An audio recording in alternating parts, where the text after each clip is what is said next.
ट्यूटरपीडिया, CRSU university जिंद की, और first year की बीएड की डेट शीट जो है उसका ऑफिशियल नोटिफिकेशन आ चुका है। फर्स्ट ईयर के जो एग्ज़ाम्स है इट इज़ स्टार्टिंग फ्रॉम 3 नवंबर। 3 नवंबर से शुरू हो रहे हैं फर्स्ट ईयर के एग्ज़ाम। पहला है इनका childhood and growing up course, first childhood and growing up. फिर इसके बाद है फर्स्ट ईयर का 5 नवंबर को कंटेम्प्रेरी इंडिया एंड एजुकेशन। 5 नवंबर को है कंटेम्प्रेरी इंडिया एंड एजुकेशन। फिर इसके बाद है नेक्स्ट फर्स्ट ईयर का एग्ज़ाम है 6 नवंबर को course third learning and teaching, course third learning and teaching. इसके बाद है 7 नवंबर को group A course 4th and 5th option pedagogy of Hindi, ठीक है। उसके बाद 7th को ही है group A pedagogy of English का भी ऑप्शन इसी के अंदर है। और जो भी आप लोगों का टीचिंग सब्जेक्ट है वो 7th को है, और उसके बाद जो नेक्स्ट आपका टीचिंग सब्जेक्ट है वो 8th को है, ठीक है, वो आपका 8th को है। तो ये 7th और 8th के अंदर टीचिंग सब्जेक्ट होंगे। जो आपका सब्जेक्ट है उसके अकॉर्डिंग आप लोग डेट शीट के ऊपर जाएंगे, गो थ्रू करेंगे तो आपको पता चल जाएगा कौन सा है, ठीक है। अब बात आती है इंस्ट्रक्शंस की। इंपॉर्टेंट इंस्ट्रक्शंस हैं जो हमें दिए गए। देखिए सबसे पहले मैं आपको ये बता दूँ, ये MCQs पेपर होने वाला है, ऑब्जेक्टिव टाइप पेपर होगा, ठीक है। कोई इसके अंदर रिटन एग्ज़ाम नहीं होगा, सब्जेक्टिव बिल्कुल भी नहीं है, इट इज़ कम्प्लीटली ऑब्जेक्टिव है। और जो इंस्ट्रक्शंस है वो ये कह रहे हैं, if there is any discrepancy and the clashes of the paper in the date sheet, email at, ये वेबसाइट हमें दी हुई है CRSU की बाय 15/10/2020, ठीक है। 15 अक्टूबर 2020 तक, जैसे कि कल 10 हो गई और उसके बाद 15 आने वाली है। अगर कोई भी डिस्क्रिपेंसी है या फिर क्लैशेज ऑफ पेपर, अगर 2 पेपर एक साथ किसी के भी क्लैश हो रही हैं, ठीक है, इधर it is the first year और द सेकेंड ईयर, ठीक है, रीअपियर है या फिर कुछ भी आपका क्लैश हो रहा है, तो you can mail to the university. Second notification है जो इसमें गाइडलाइन में, वो हमें ये कह रहा है the examinations will be conducted online with live monitoring and will be MCQ based, ठीक है। लाइव मॉनिटरिंग होगा, यानी कि आपको अपना कैमरा वेब कैम जो भी है स्मार्टफोन के अंदर वो ऑन रखना पड़ेगा, ठीक है। और MCQ बेस्ड होगा completely, there is no subjective option, कोई सब्जेक्टिव पेपर नहीं होने वाला है, ठीक है। You have to tick the question, ठीक है, एंड देन सबमिट इट।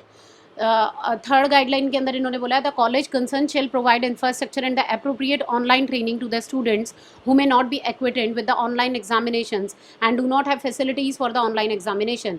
ये जो पॉइंट है वो ये कह रहा है कि अगर कुछ बच्चे हैं जिनको ऑनलाइन एग्जाम देने में कोई प्रॉब्लम हो रही है, they are not acquainted with, यानी कि उन्हें नहीं पता किस तरीके से ऑनलाइन एग्जाम्स देने हैं, तो कॉलेज पूरी तरीके से इंफ्रास्ट्रक्चर और अप्रोप्रिएट ऑनलाइन ट्रेनिंग फैसिलिटी उन लोगों को प्रोवाइड करवाएगा। जैसा कि कल 10 अक्टूबर है और 26 से एग्जाम स्टार्ट है, तो अगर ऐसे बच्चों को कोई भी प्रॉब्लम है तो उनको ऑनलाइन एग्जामिनेशन की ट्रेनिंग भी दी जाएगी कि किस तरीके से एग्जाम देना है, ठीक है। तो डोंट वरी अबाउट दैट, आपका जो कंसर्न कॉलेज है और टीचिंग सेंटर है दे विल कॉन्टैक्ट यू, ठीक है। फिर आता है फोर्थ में, ये कह रहा है कि the student can take the examination on the desktop laptop with the webcam और the smartphone with the front camera with good internet connectivity. सबसे पहली और फोरमोस्ट रिक्वायरमेंट है कि आपकी इंटरनेट की जो रेंज है और जो इंटरनेट की कनेक्टिविटी है वो बहुत अच्छी होनी चाहिए। ये बेकार से इंटरनेट के थ्रू आप सबमिट कर देंगे, टाइम लिमिट खत्म हो गया, आपके सारे क्वेश्चंस नहीं हो पाए, तो it will not work out, ठीक है।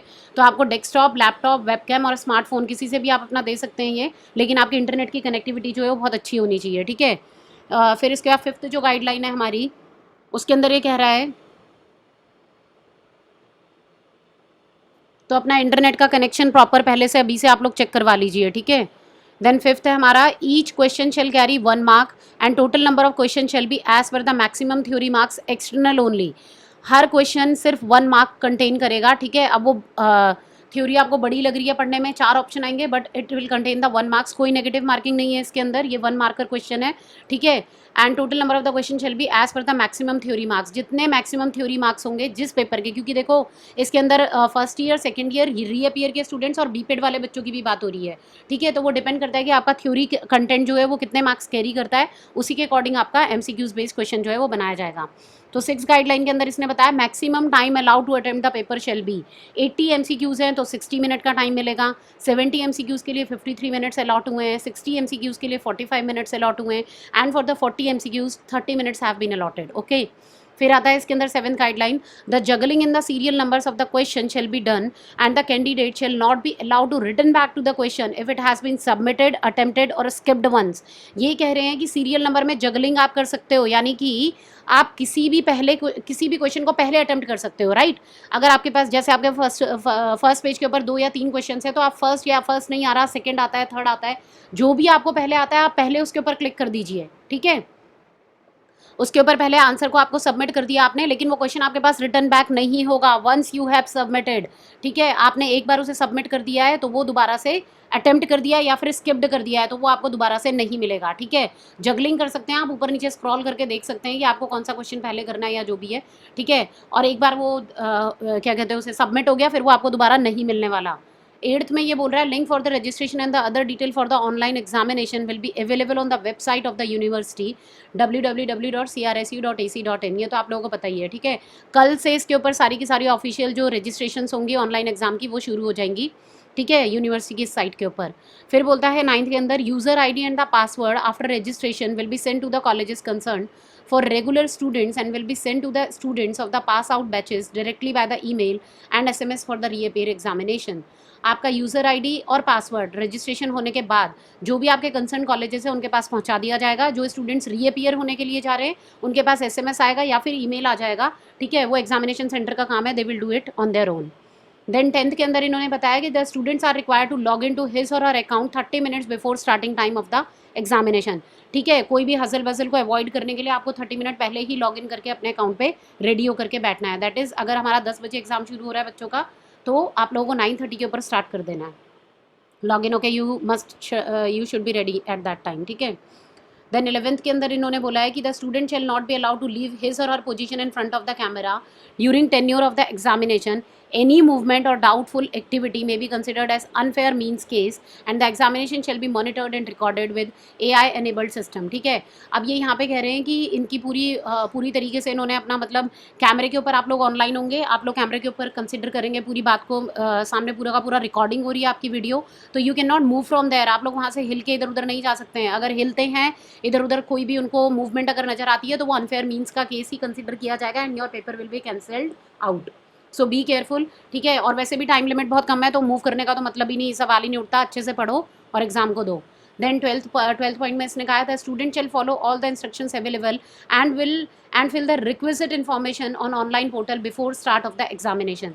एग्जामिनेशन शुरू होने से पहले आपसे रिलेटेड जितनी भी इन्फॉर्मेशन है, आपका रोल नंबर, नाम, डेट, एग्जाम, ठीक है, एग्जाम का नाम और कोड होते हैं, सेंटर कोड होते हैं, ये सब कुछ आपको बहुत केयरफुली पहले से फिल करना है और उसके बाद ही आप लोगों को एग्जाम देना है। देन 13 के अंदर इन्होंने बोला है the students are advise to visit the university website www.crsu.ac.in regularly for the further updates, ठीक है। और अगर आपको फर्दर अपडेट्स जितने भी चाहिए उसके लिए आप www.crsu.ac.in के वेबसाइट के ऊपर जाकर के अपडेट्स ले लीजिए। इससे रिलेटेड कोई भी अपडेट आएगा तो मैं उसके ऊपर वीडियो आप लोगों के साथ शेयर जरूर करूँगी, ठीक है। और ये 8 अक्टूबर आज ही है और आज ही ये अपडेट आया है तो मैंने आपके साथ पूरा का पूरा डिस्कस कर लिया, ठीक है। और you will also get the PDF in the link below. नीचे लिंक है उसके ऊपर आपको इसकी PDF भी मिल जाएगी, तो you may go there and watch out और पूरा डिटेल ले लीजिए, अपनी डेट शीट को नोट डाउन कर लीजिए एंड बी प्रिपेयर्ड, ठीक है, with the examination for the examination. And please आप लोगों को अगर कोई भी इस पर MCQs बेस्ड अब एग्जाम आने वाले हैं, ठीक है, और मैंने इसी से रिलेटेड सारी की सारी वीडियोज़ बनाई हैं, तो you may go there and watch out the based अब एग्जाम आने वाले हैं, ठीक है, और मैंने इसी से रिलेटेड सारी की सारी वीडियोस बनाई हैं, तो you may go there and watch out the any doubt. If you have any doubt in any subject then you may ask and I can discuss the theory portion also. But अब MCQs आने वाले तो I think it would be better to go for the MCQs। तो जितनी भी videos हैं उन्हें watch out कीजिए एंड कंटेंट को अपना रेडी करके रखिए for your exams. All the best to all of you.